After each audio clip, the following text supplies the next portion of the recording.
કાનજીભાઈ પોતાની લારી લઈને ગામના મોટા વડલા નીચે આવીને ઊભા રહે છે.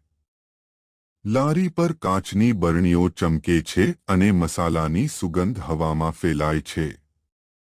થોડી જ વારમાં ગામના છોકરાઓ અને વડીલો લારીની આસપાસ જમા થઈ જાય છે.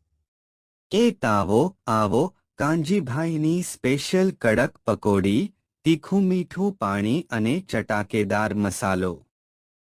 જે એકવાર ખાય એ આંગળા ચાટતો રહી જાય.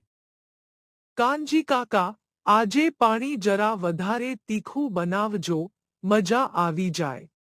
અરે ગોપાલ, તારા માટે તો ખાસ લવિંગિયા મરચાનું પાણી રાખ્યું છે, ખા અને મોજ કર.